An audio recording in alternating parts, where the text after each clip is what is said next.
Daymond John in the Impulse office. We are so excited to have you here. Thanks the for ultimate having me. shark. I mean, I'm trying not to geek out because I'm such a fan. Thank you. Such a fan. I mean, so many entrepreneurs in the world look up to you, and such a visionary and a pioneer in so many different ways. Oh, you're making me feel old, but thank you. I appreciate it. So thinking about doing business, being an entrepreneur, you know, I'm so in startup life right now, Right. so, which of course you can relate to. Everybody wants to know, how do you possibly create a valuation for your company? And especially because if you watch Shark Tank, sometimes if the valuation's not on point, you guys are tapped out, Right. or that's the reason why you lean in a little bit. Sure. What's the secret sauce, if there is any? It's only as valuable as to the person that buying it as it fits their portfolio, and it's very hard to put a real valuation on things. In Shark Tank we have to do this simple form because you're looking at this pitch that took 2 hours and you're looking at it boiled down to 8 minutes, and you have to have this form. But honestly, if you're a strategic partner and you add some value to somebody, maybe they'll pay 10 times more. But if you're just purely trying to sell off of sales, there's usually 4 times sales, 10 times sales, 20 times. So it's really what industry you're in. Very hard. And that's why also finding that strategic investor is so important, because obviously going to you with something in the fashion space makes sense to your investment portfolio. Absolutely. There's money that's out there, and then there's OPM, which could be other people's manufacturing, other people's manpower, other people's mind power, other people's marketing. So, I find that a strategic investor is way more valuable than cash. Speaking of cash, so I actually caught GMA last week. I love when I can catch like a morning show and such the day off. Right. And you were talking about your new book, The Power Broke. The Power Broke, absolutely. And you were saying how people think differently. How it takes money to make money. Yeah. But that's not your mantra. That's not. So not at all. That's kind of fascinating, because capital makes capital grow that much faster, easier. So take us through that thought process. It doesn't take money to make money. Well, first of all, that's my experience in life, because I grew up, I'm dyslexic. I got left back in school. I didn't know anybody that had any capital. I couldn't rap, sing, dance, throw a basketball or baseball or football, whatever the case is. No such thing as YouTube. You know what? I didn't have any access to anything, and look where I'm at today. So if I can make it, anybody else can make it. But I go and I look at 15 other CEOs that are wildly successful. People like Kevin Plank, who now doing $4 billion a year with Under Armour. He didn't have enough money to pay a toll when he was trying to cross the bridge one day, so they had to write him a ticket. Or I look at Rob Dyrdek or Steve Aoki, who actually money worked against him when he went to try to, tell everybody in the art world or the music world that he wanted to be an artist. They said, get out of here, you're rich. The really creative kids were like, get out of here, you're rich. And his father said, you know what, I have Benihana, I started from nothing. I came over here with absolutely nothing, and you're not going to play records for a living. And I'm not going to give you a dime as long as you do that. So it worked against him. So I show people all those type of processes and the way people think, and how you can actually use that as an asset to stay hungry, stay focused, and get where you want to be. I read a quote from somewhere from you, and you were like, you know what, the fact that I was broke fueled my fire to make that success happen that much more. And take me through that thought process. So listen, when you're broke, here's what happens. Number one, I wouldn't have begged LL to wear my clothes, but if I had $1 million, I would have gave LL the money right away.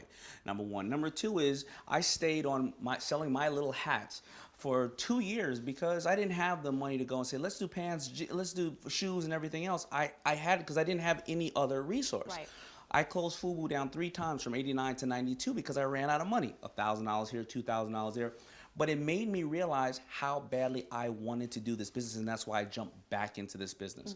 And then, it brings out character. If you're paying a bunch of people around you, they're going to be there as long as you pay them. But if a bunch of people are, like my 3 partners, if they're going through the business with you, they're there for one reason only, they're not making money. It's passion. And then you get to see the problem solvers or the problem creators, the ones who jump ship. And when you have capital, you basically think you can buy all those things. And you can't. Right. It just basically makes your failure more expensive. which is an interesting way of looking at it. And you know, the millennial generation, right? So we're 18 to 35 right now.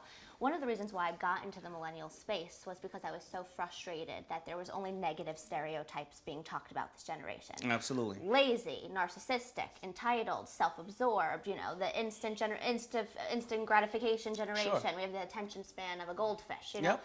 But I've been on this mission to change that word entitled to entrepreneurial, because I believe that this generation is pioneering and innovating methods and careers and entrepreneurship because we have the resources available to us. Absolutely. And being that you've been a creator of multiple different brands, but also your own personal brand identity, how could you give millennials tips or advice to utilize social media or the tech that we have to build our own brand, whether you're working for the man or you want to pioneer your own success one day? Well, as you an know, entrepreneur? I believe that every generation gets a bad rap from the generation ahead of them. My generation, the same thing. You guys are out there smoking those funny green cigarettes. You guys are out there breakdancing. What is rap music? All that other kind of stuff. And I think that millennials, half of them are exactly what you said, and the other half are brilliant. The other half can overthrow a government with Twitter. You know, they don't have to pick up a gun, right? You know, the other half know that the biggest companies in the world today have no inventory. Facebook, Uber, Airbnb. And so they don't get caught up in that area. They also travel a lot more and they're much more worldly. They're not stuck to an office and to a desk. Right. And so they get to understand and have a bigger market. Also, my generation, we grew up, we're at the office 9 to 5. You call me from 9 to 5 on my phone and that's it. Millennials, they're around 24 hours a day and they live with their phone, so they're working actually all the time as well. You know, I had 5, 6, 7 friends when I grew up. They have 800 friends. And when you have 800 friends, you can really get an acid test of what you have, if it's worth anything. You know, I met a kid who basically every Monday he puts up a shirt online that he paints and everybody pre-orders that likes it. Tuesday, he takes the shirt over with the money to the screen printer, and by next Monday, you have it. He did $1.2 million this year. Amazing. No inventory. So millennials are actually really amazing if they first of all put the same fundamentals in business that's been around for a million years. Get ready to out hustle everybody, like-minded people around you, quality product, and understand your customer. And if they do that, they're going to be successful. Amazing. And a few last questions for you. But tell us more about the Power of Broke and what we could expect from the read. Well, the Power of Broke is just going to basically give you so many examples of many people, CEOs and influencers. You know, Acacia Brinley is in the book, you know, the one who basically created the selfie, as you would say, right now. And I think she has about 15 million people following her, and people like McDonald's and corporations like McDonald's and Olympics, you know, look to her to share her insight on things of that nature. You know, but it's really going to show people basically how you can take today's social media and how you can take the fundamentals of business and you can go out and raise capital if you need. But more importantly, it's to illustrate that you need to make all your mistakes small. So when you get to that level, when you can take in capital, you don't screw up anybody's money and you're happy and you can move on and hopefully become successful. Now, I got to make sure people know I'm not going to give you the keys to success, because what if your product is crap? At least you're going to be able to fail fast and start over again.